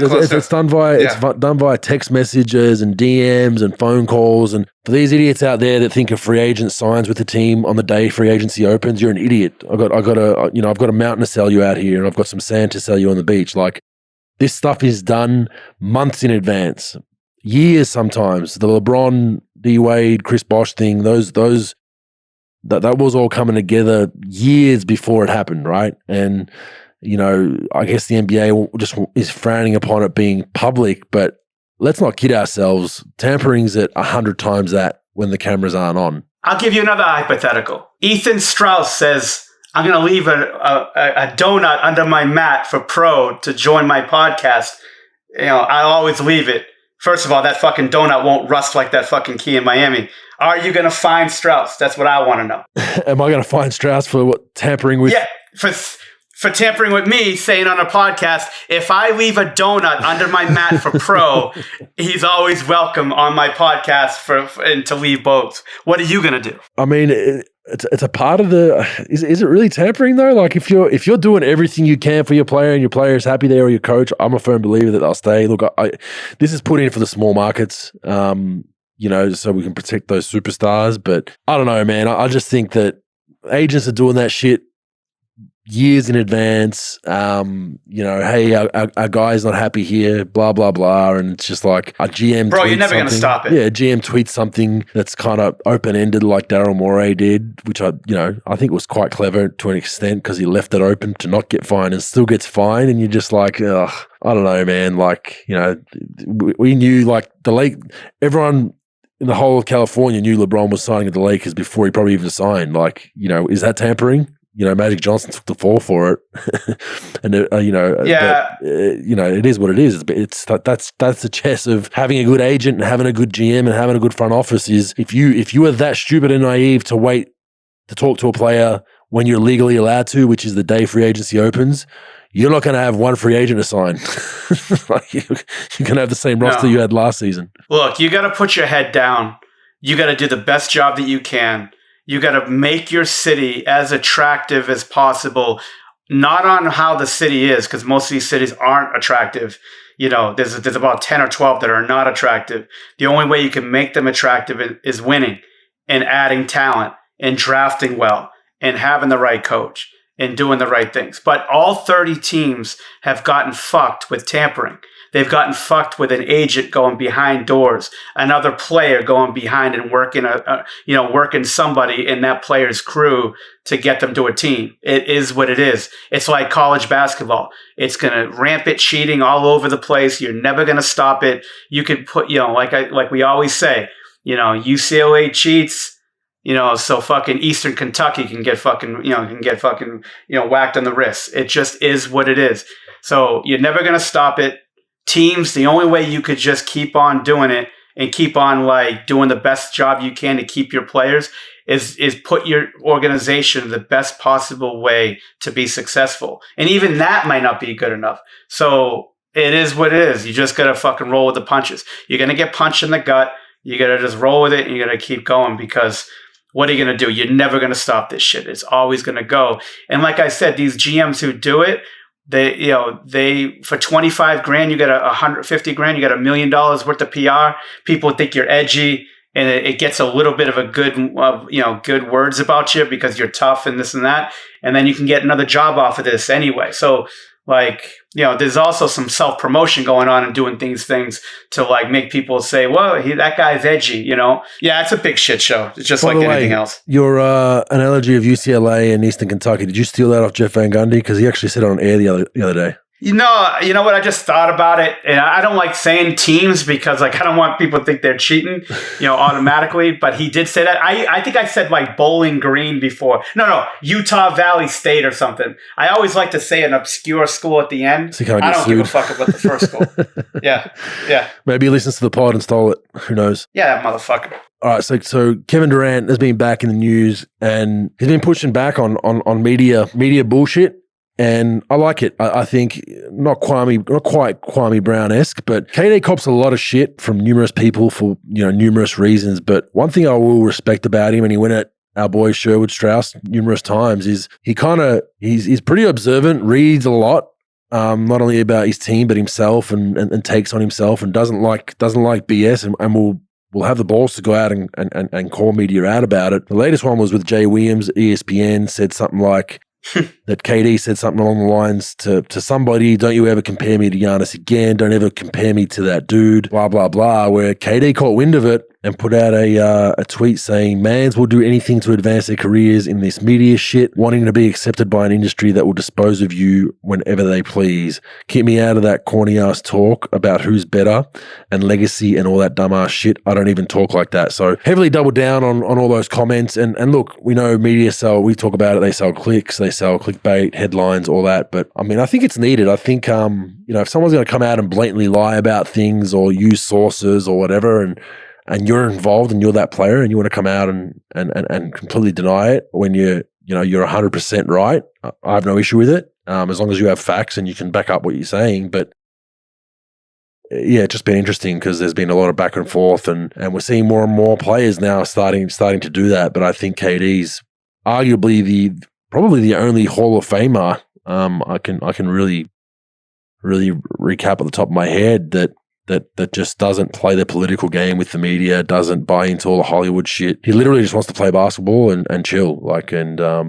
That's what his description was on his Twitter account for a number of years. I play basketball and I chill, and I think he just wants to be left alone. But I mean, we know the media is important to an extent, but I like the pushback, bro. Yeah, I mean, I think he sort of copied what Lawndale did to me when I kept him off the Boomer squad first cut. But no, seriously though, with the Durant thing, I always say, like, you can never tell a guy how to feel or a person how to feel. And they're going to feel a certain way if you put their name in there or don't put their name in there. They're going to feel a certain way. And like back in the day, players didn't have a lot of, they didn't have a big platform before Twitter and all this stuff to go back at the media. So the media could write what they wanted. And the player, the only way the player could do that, is confront the media person when they saw him again or whatever. Now it's just such it's open season. Like anybody could call anybody out. And hey, look, he didn't like what was said. He went right back at it. Players today, Bogues, like they don't, and I know it wasn't just a particular story, but like players don't like being compared to other players. Like 15 years ago, they loved it. They loved being called the next Larry Bird, the next Jordan, the next whoever. Like they lived for that. If you pay attention to a lot of these, like interviews, and they say, "Well, you're compared to this," he goes, "No, I want to compare myself to me. I'm unique." Like they don't like it for one reason or another. But yeah, like look, if a player is going to call you out, they're going to call you out. I think anytime. Look, we're in that too. Like to me, like I'll share stories on players, but like there is a line that I don't want to cross. If it's a real private conversation that I think is a private one between the player and I would never share it. If it's some bullshit about like fucking me and Eddie Curry going at each other, or Kwame Brown and a can of Sprite just fucking around, like that's a little different. But like I think as a media person, especially someone who's been around athletes, if you're going to share stories, you're going to have to like pay the price if that player takes that shit the wrong way, and you're just going to live with it. And I saw Jay Williams actually talk about it, and then Steven Jackson got involved, and he got involved in killing Jay Will, and Jay Will took it to heart and all this stuff. So it's like it's a big shit show is what it is. But sometimes you get, especially in this day and age, Bogues, at anybody, from the best reporter to the worst one and everybody in between, you got to get ready for somebody to fire back at you on social media if they feel a certain way on what you wrote about them. Like, which is somewhat frowned upon. I mean, it was frowned upon back in the day. It was that whole mentality of like, you need to suck it up because you're an athlete. If someone says something bad about you, take it. Whereas now I think the script's starting to flip a little bit, where I think you have a right at all times to defend yourself first and foremost and your family. But if you want to fire back, you have every right to. I mean, just because you're in the public eye and you're paid millions of dollars doesn't mean people can just say whatever they want about you. And there is a respectful way to go back and forth about it. I hate the comparing players to players thing, because I think it's so subjective. It could be disrespectful. It could be disrespectful to the player you're comparing to. Different eras we always talk about. I mean, dudes playing in Dunlop, Converse, All-Stars, whatever you want to call them, back in the 60s compared to now. There's so many different factors. So I hate comparing for that, but I like it by KD. I think he has every right to go back. We also touched on his aggressive DMs probably 10 podcasts ago when he went at the other reporter a little too aggressively. But hey, at least he has the balls to put it out there, and I've got nothing against that. So I just think it will hold no one. Who can hold the media accountable these days? Nobody, and we see it not only in the NBA, but we see it with political reporting, we see it with coronavirus reporting, we see it with no one holds these assholes to account when they're wrong. And when they are wrong, the retraction is 2 weeks later, and it's the size of, you need a microscope to find it in the newspaper or online, right? So yeah, I have no issue with people going back at him, and I think it's fair game as long as it's not condoning violence or anything of the sorts or doxing people. I've got no issue with it. Yeah, he's always been unique. God forbid, I'm not going to share a story with him. I promise, because I don't want to get fucking called out either. But all my interactions with him. And then I interacted with him early in his career, not much late, middle or late, but like first couple of years. He's always been a unique guy and did things his way. He didn't really want to follow a script. Even Kobe wanted to follow anything Jordan did, copy Jordan, everything. That's just what he wanted to do. That motivated him, and he was a great player, one of the best of all time. And he had a path by following one of the best players, arguably the best player ever. With Durant, it just seemed like he just wanted to do it his way.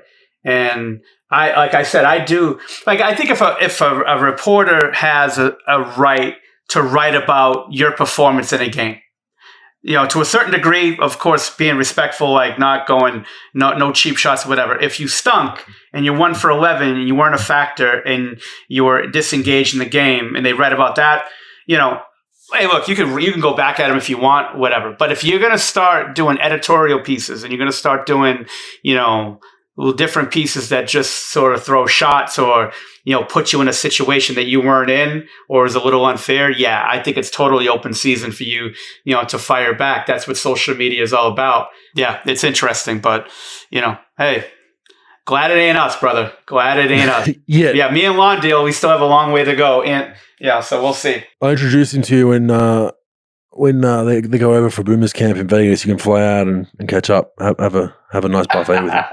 Yeah, on him. All right. So how important do you think a bench rotation is these days, bro? A bench rotation? Yeah. Oh, I think it's tremendously important. Tremendously important. I think it's tremendously. Yeah. What do you think? There's a. Oh fuck! You just set me up, motherfucker. I thought you were actually talking basketball. You prick. No. So what do you got? Apparently, a certain Brooklyn player who shall remain unnamed, former porn star, claims an NBA player brought a backup woman during a date. So, I mean, we talk about a bench rotation being important, but that's carried to off the floor for a few players. What are your thoughts there? Is it a winning strategy? I guess he just thought, if this isn't the one, I've got someone sitting right next to me, and I can get rid of the first rotation girl, and then just slide the second rotation girl, and just pay the one tab. Just use the same plate of food and drink and whatnot. Yeah, I always bring a backup hot dog wherever I'm at, or a cheeseburger, but a backup woman on a date, there's no fucking chance. I already got one girl to marry me. I couldn't handle two.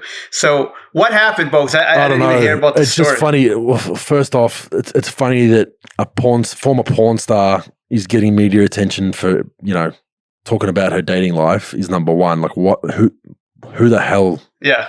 Would pen this article. That's my first gripe. The second gripe, I just thought it was funny. Like, I've never really thought about having the balls to bring a backup date to my date. Porn star aside. Good for them. Porn star aside. Good for them. Look, I think the backup's probably not needed, considering the first rotation is a porn star. I think your chances are pretty solid, pro, that you're going to have a good night. I'd hope. But yeah.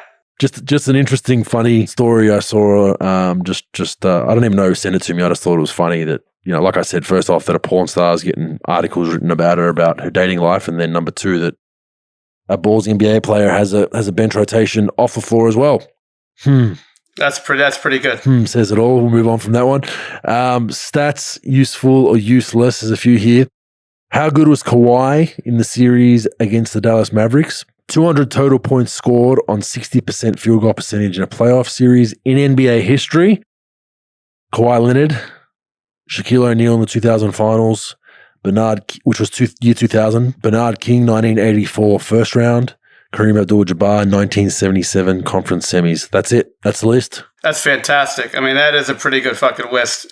The Bernard King's one in 84, I think he was going against Isaiah Thomas in Detroit, and like they were going at it. I think he had like something like 50. Isaiah had some ungodly number he put up. Yeah, I mean, it's pretty impressive. Kawhi was very impressive in that first round. I mean, anytime they needed a basket, it seemed like he was a fucking cyborg. He just got it done anytime he needed a basket. And he was an efficient assassin when he was playing the Mavericks in that 7 games. 60% even in a game is impressive, but over the course of a playoff series in the back and forth. The whole series is ridiculous. So I would say useful, sorry. Next one we have, Donovan Mitchell needed 3 minutes and 14 seconds to reach 10 points. The fastest to double figures by a Jazz player in a playoff game over the last 25 seasons, bro. Useful or useless? Useless. That's another one. I'm like, how? Like, is there has to be some sort of app or some sort of program where you can type shit in and it just spits it out. Surely there has to be. Yeah, they do. They have that stuff. I haven't been on it. I know the media has use of it, but that's the thing, Bogues. It's just fucking tiring. Every day's a record. Every fucking first. And that's why we have this segment for these very these very reasons. You can't go 30 fucking seconds anymore without a record being fucking broken. Hearing this statement, he's the first. She's the first. Like two things. You're talking about pet peeves about half-court heaves. Here are my two pet peeves. There's a record broken every 2 fucking seconds. And every day's a day. Dog day, pizza. Well, pizza day is great, but bring your dog to work day. Sunshine day. Oh man, brother day. First of all, who the fuck is the king that anoints these days? I want to fucking know. That's two pet peeves of mine. Fucking a record's broken every 2 fucking seconds. Everybody gets a trophy. And the second one is every day's a day. Like, just how about a day we just shut the fuck up and just be quiet? Quiet day. One fucking day. Quiet day. That could be your day, bro. That was my rant. Yeah. That's a fair rant. I think it's a very fair rant. These days are getting out of control. There's dog day, cat day, mum day, dad day, mother's day, then a separate mother's day, then a mother who's a dad's day and a dad who's a mother's day, and then a sister day and a brother day and a you're just like, man, cookie day. It never fucking stops. Yeah. I think there's a World Chocolate Day. There's hey, that's 2 days. We could have that one. Yeah, but I agree. Every day something. I thought that was, I just don't know how you go on an app or a program, type in quickest player to score 10 points in NBA Jazz playoff history in the last 25 seasons. Like, what do you must, it's just the algorithms.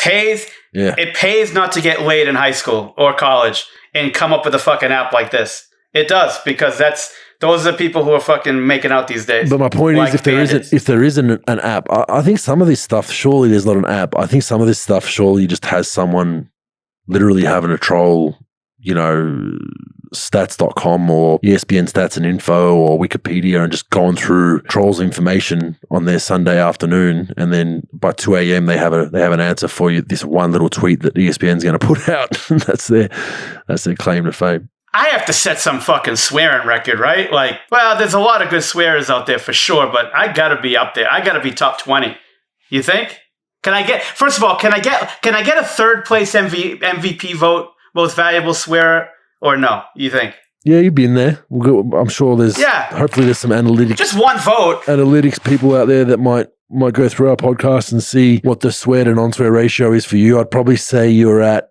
Some of your longer spiels there is as much swears, but we'd say 15-1, 10-1, somewhere around there. 15-1, I think is fair. Yeah, I think our producer's got to earn his fucking check and start counting my swears and put that total on social media.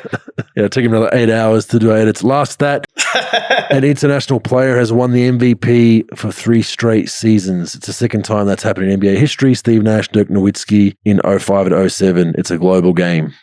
Useful or useless? Bogues, I think it's useful. It goes to show you that the game is getting global, not only players playing in it, but the players actually making huge strides in being the best players, in our game, and not just not just the third best, fourth best, good role players. Like, my rankings, I'll have, out of the top 15 players in the league, I got Doncic at 3, Jokic at 5, Giannis 7, Embiid 10,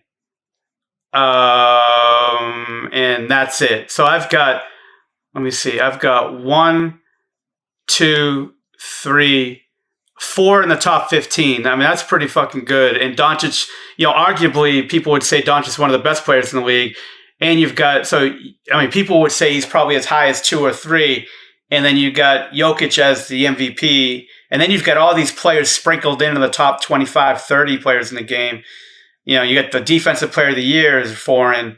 I mean, I think that's useful because it just telling you that the game's getting better and the players that are coming over here for overseas aren't just an afterthought. They're not just a okay player that, great, another country coming into the States playing the NBA. It's actually they're coming in and they're making huge strides and differences in the game. Yeah, it's useful. What do you think? It's useful, yeah. I think that the game is global and no one would have thought that would be possible 15, 20 years ago. So I think the more international players, which was David Stern's MO, right? It was all about, if we're going to grow our game to be able to pay guys 40, 50 million a year, we need more eyeballs around the world. And they've done a fantastic job with that. And obviously technology has helped as well. So I think it's useful. All right, what do you have, fact or fake news? Bogues, Clippers, keep the experiment alive one more year if Utah bounces them out of the playoffs. Fact or fake news? Well, it's a tough one. So I've got the salaries pulled up. Paul George is there for the long run. He's got another 4 years with an option. Kawhi's the elephant in the room. He's got an option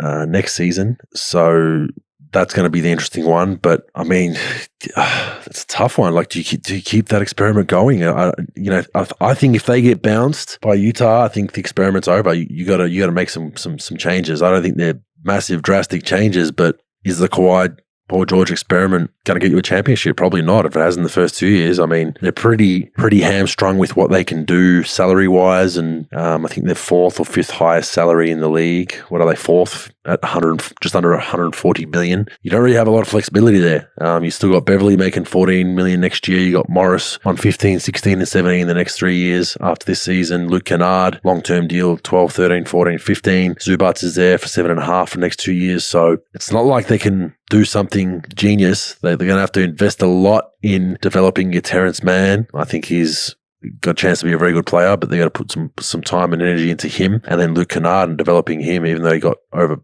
a big salary, they still got to get his game to a higher level for them to compete. But I think I would say fake news. If they get bounced by Utah, I think they got to make some changes.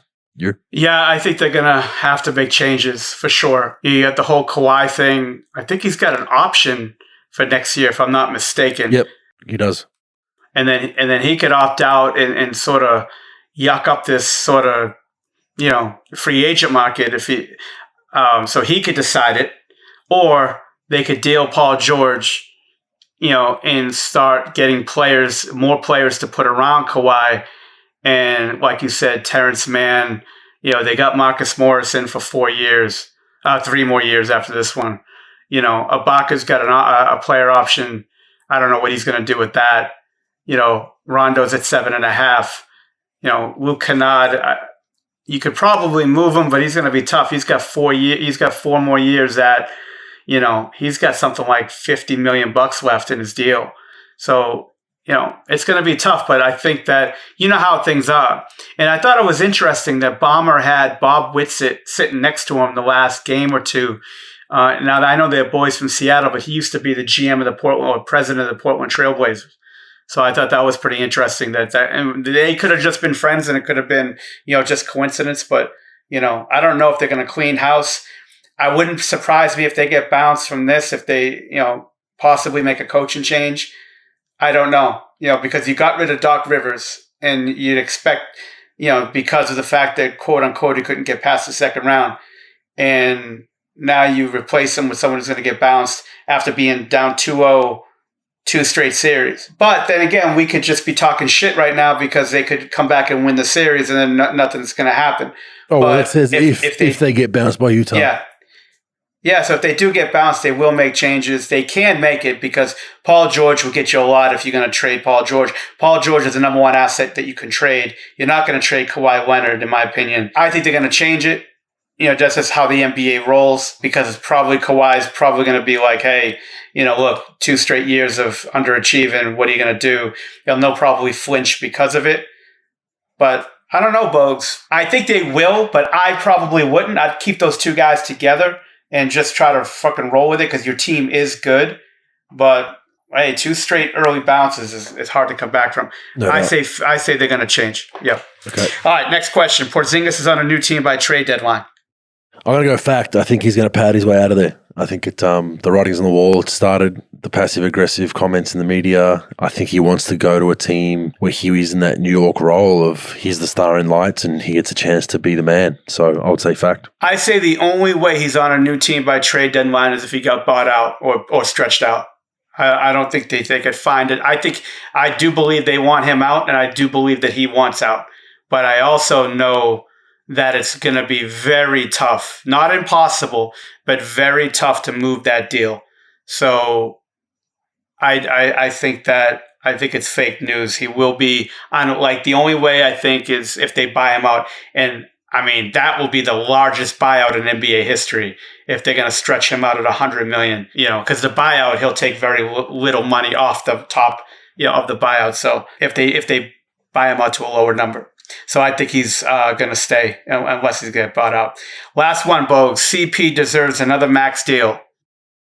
Ooh, yeah, there's been reports that he's seeking out another one. He's old Presidente of the Players Association, so he could use a bit of leverage. I wouldn't. I would say I think he's played fantastically. I'll say fake news based on he's 36, man. He's 37 next season, and his body. I'm not one to judge bodies breaking down because it happened to me, but he's never healthy at the pointy end. Even if he wins a championship, I think you're then risking overpaying for an aging great superstar player, but you're overpaying for a guy that's potentially gonna have a few more injuries popping out just based on age being undefeated, bro.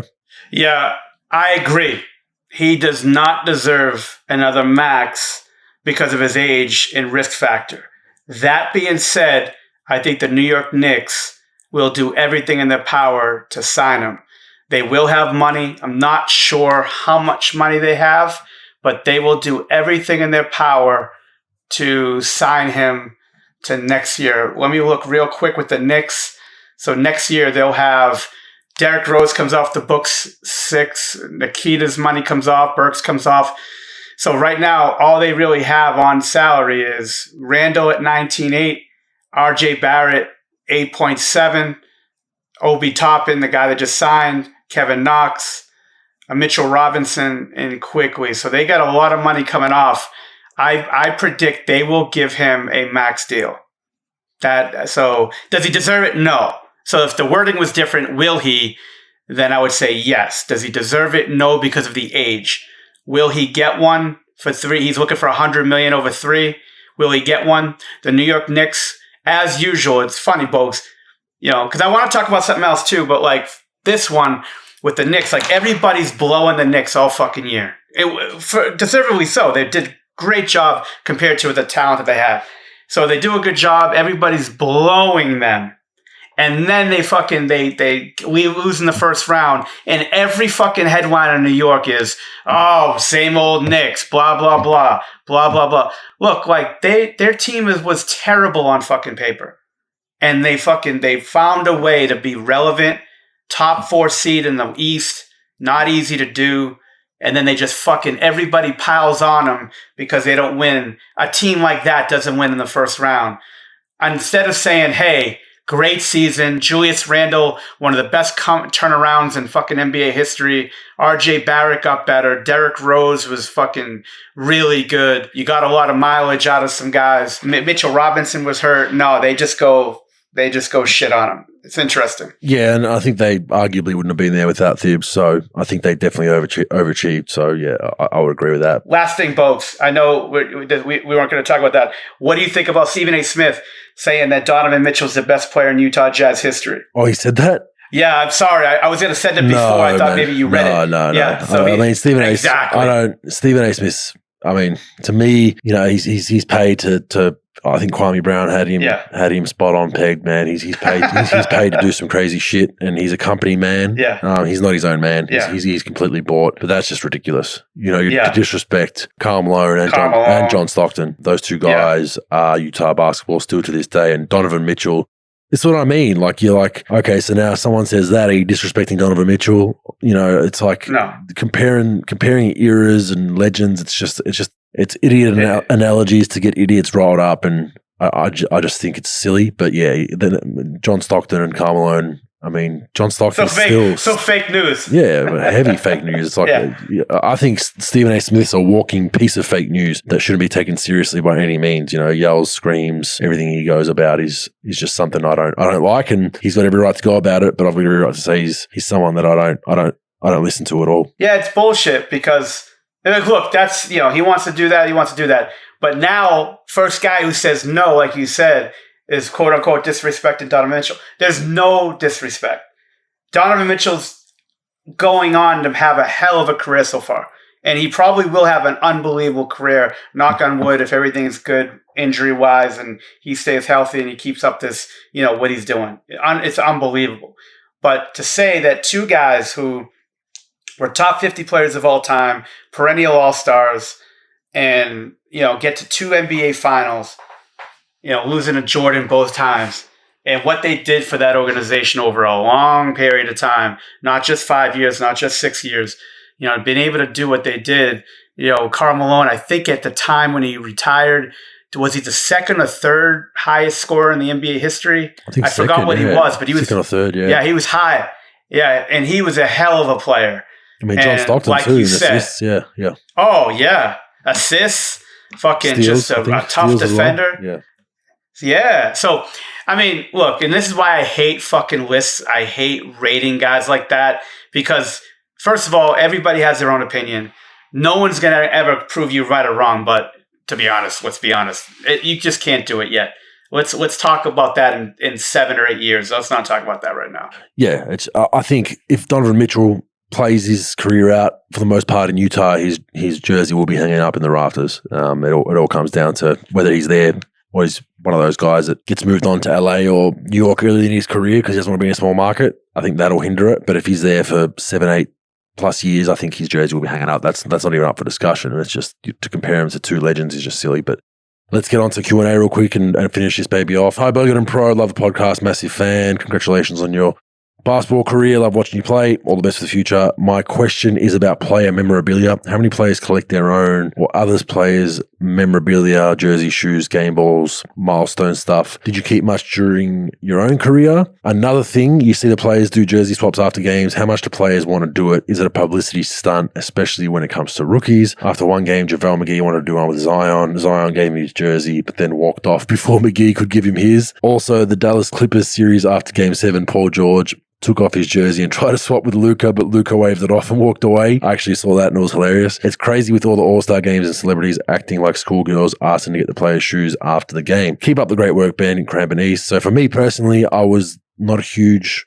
memorabilia guy. The only thing I ever collected since I was young was every jersey I've worn and played in. So I've got every one of them. I actually have them up in my gym. I'm about 10 years behind getting framed though. I've got a lot of work to do there, but I've got every jersey from when I was 11 years old to I've got them in chronological order through my journey, and the last one will be a Sydney Kings one. So that's the only thing I collect. I think my parents have my trophies up at their house. They're kind of all over the place. As far as the jersey swap goes, I think you hit on the head. I think it's mainly a publicity stunt because you can do all that shit but behind closed doors. When I was first in the league, my first couple of years, there were a lot of players that would ask for jerseys from other players in the locker room. So I might have a foundation. You might be playing the Lakers. I might say, hey, I'll tell a ball boy, can you go ask LeBron if he'll sign this for me for my foundation? We want to auction it off, and then they'll run over to their locker room. That's usually how it was done behind closed doors. So that makes me think the way it's done now is a publicity stunt. So some people do it like it. Some people keep all the jerseys, some don't. But I think a lot of these guys now, it's the cool thing to do on Instagram, bro. Yeah, I have my jersey that I played in, but I gave it to the Cowboys because they needed something to cover the field when it rains. So, I didn't have it. But no, I mean, I'm not a big memorabilia guy. Like I got like 6 or 7 autographs from MJ because when I worked his camp, they allow all staff and players to get something autographed. I didn't do jerseys or anything. So what they had is like these staff handbooks. They had these unbelievable pictures of MJ like painted, like almost like cartoon like of different shots that he shot in his career. And I would have him sign that every week. So I got those. I don't really have a jersey. I don't have jerseys signed or anything like that. The only time I ever did that, even like I never liked doing it. I never liked asking players for stuff like that. I think I asked Dirk to sign something for one of my girls that works for my wife wanted something, but I hate autographs. I hate asking for it. I don't like I don't like that's just me. I don't like the jersey swap. I think it's, that like you said, you could do that you could do that shit after a game. You could do that, but I think it's a big publicity thing, and I'm not a big fan of it. But hey, look, everybody does their own thing. But you do set yourself up for if the player you're trying to ask for doesn't want your shit, it is fucking comedy when that happens. So yeah, Luka did it to Paul George, and that shit was trending all over social media. It was great. That Aussie guy that does those fucking YouTube videos needs to do a video on fucking jersey swapping. You know the guy I'm talking about? Yeah. I forgot his name. That fucking guy. First of all, I listen to that guy 4 hours a week minimum on just fucking going on rabbit hole after rabbit hole. He needs to do a video on fucking on jersey swap gone bad. Yeah, he's good. He's solid. All right, next one. Hi, Bogues and Pro. Love your podcast. Listen to every single week. Keep up the good work and brutal honesty. My question is, I was always led to believe and still believe that no player is bigger than an organization. What is it about NBA players that lead them to think that the team is their team, e.g. when they have an influence on who gets traded, what position they should play? It seems that players have more influence than the coach does. In my opinion, a lot of players should be thankful to even be in the NBA, let alone have the decision whether or not they run the way the team functions. What are your thoughts? It's Chris Charlton from Adelaide. What are your thoughts on that one, Pro? Bogues, look, everything in life is about leverage. Everything in life is about leverage. When you're in high school, like you play your coach or you're playing like cadet or whatever you call it internationally, your coach is going to have a lot of say in what goes on. He's the person or she's the person who's going to be totally in charge. College in the States, most likely the coach will have the control. There aren't many recruits that's going to get a coach fired. It just doesn't happen. The coach is bigger than the player. When you get to the NBA, in most cases, the players, because of how much money they have, the fact that they have a lot of control after their rookie contract, after the second contract signed, they can go where they want, when they want, for the most part, especially if you have the right agent. So that's into the situation. I think they have total control, especially players in the top 100 have total control of that league. And most coaches can't survive it. If the players want him out, he's going to go out. Like there aren't many owners that are, or general managers that are going to stand by their coach if they're not going to pull a Pat Riley when those 3 guys wanted Spoelstra getting fired in Miami when things started going bad the first year, early in the year. You don't have a lot of stand-up people that are going to say, you're going to do your job. We're not going to submit to what you want. But the players run the league. Look, they've got the leverage and nobody stands up to them. And what are you going to do? It's just like, I live in reality. I know in a perfect world, we want the world or the world of sports, especially, to run a certain way. That shit ain't going to be like that.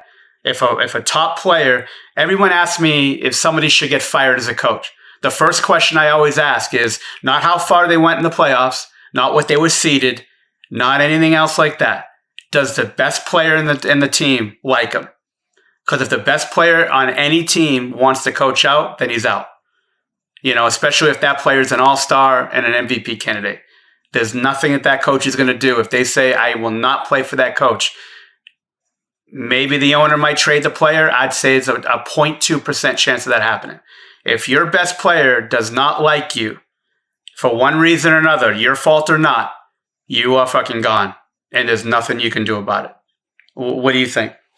Yeah, it just comes with the MO of being, if you're the star player in your team, other star players are doing it, you want to do the same thing. You want to dictate with who's coming, who's going. Sometimes teams will actually go to players and ask them, like for instance, the Mavs, I guarantee, will be asking Luka what he wants, what does he need, because there's a bit of fright in them that he might leave. So they're trying to actually engage him that way so he has some skin in the game. So there's an argument to both sides. I think that it is overblown towards the player's favor. I think there are some players that try to dictate what teams are doing and who they trade and who they bring in, mainly when it comes to coaching, really. They're the ones that are greatly affected. But that's why if you have a strong GM, a la Pat Riley in Miami, they have their system, their way of doing things strategically, and they don't care about all other BS. And that's the main reason why we saw that big three broken up, because it got to a point where guys were just like, LeBron, we're not listening to you, bro. Like, we respect you. You're a great player. We thank you for coming here, but we're doing things our way. And that's a rumor as to why he left. That's been spoken about by many people, was Pat Riley just wouldn't bow to all that kind of stuff. So you either have a strong GM, you have your principles, or you don't. And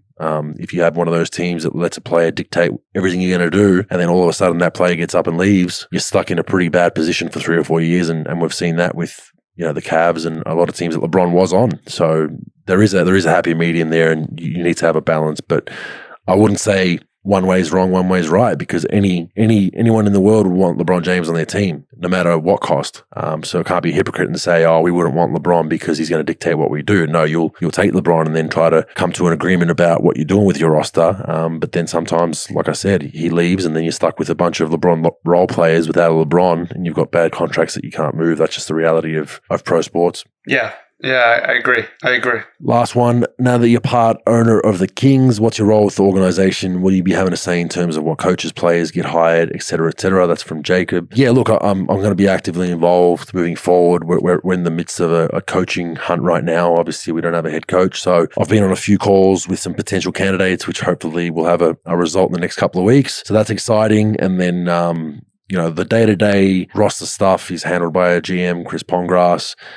Obviously, as owners, myself and Paul Smith have to kind of have a say when it gets closer towards contract signing time, because we pay the salaries. So, we don't want our GM to commit to a deal that's going to blow our budget. So we definitely have to be kept in the loop as far as finances go. So I'm in the loop as far as all that. The day-to-day is handled by our GM, and then the coaching search right now is the biggest priority. I guess for you, Pro, this question would be, how are you as the owner of Hoop Consultants? How's your daily venture going? It's going good. I got I'm doing this college consulting where I'm trying to get Division I schools to sign on to have me come in for a few days, evaluate their player development, and sort of talk to them about things that I would add, things I would subtract, evaluate what they're doing, and then consult them throughout the year. So trying to do that more. I'm actually going to start reaching out to international players, like Americans or international players that are close to being NBA prospects, even for veterans that are like they need a little guidance as far as what to really work on, the mentality they should have, the player they should emulate to try to get into the NBA as a role player. So I'm trying to reach out, trying to do some different things, but it's a challenge, trying to do new things, and, I haven't been in the NBA for a couple of years. So, trying to get my name back out there. So it's cool. I like talking to a bunch of players and talking a bunch of different things, and we'll see. And for the record, I've asked Bogues for jobs on numerous occasions. So he pulled his veto card out, his ownership veto card, and said, I'd hire 73 people, but not 74. So you're fucking out. So I will not be joining the Sydney Kings. Not yet anyway. You never know. We might need you never know. Taste tester one day. Yeah. Once we have a budget to have a chef. But let's finish off real quick. I just want to talk about some of the funniest shit you've heard coaches say, assistant coaches, head coaches, whatever it may be. Sometimes there's that assistant that's always the jovial, joking one, or sometimes a coach says something that's meant to come out serious that isn't. So I've got a few I'll start. One was when I first got drafted by the Bucks, there was a running joke in the locker room about Planet Mork and Mindy. Now, apparently, this is a TV show from the 80s called Mork and Mindy. Planet was Ork. Why is this important? Because I kept hearing this in the locker room. I'm like, what the hell is this Mork and Mindy? And they said, we had Terry Porter as head coach last season, and he thought the planet Ork from the TV show was a real planet.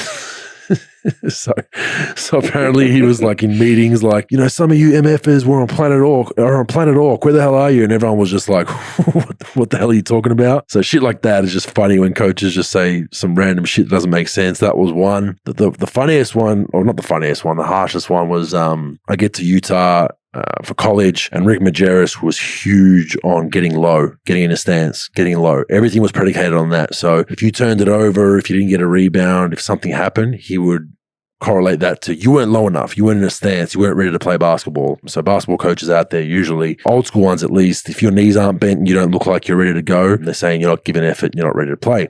So during practices, he was a Nazi with his shit. Like if you were in the middle of like a 5-on-0, he blew the whistle, you had to stay in your stance the whole time he was talking and teaching. So you couldn't come out of that stance. So he was on me.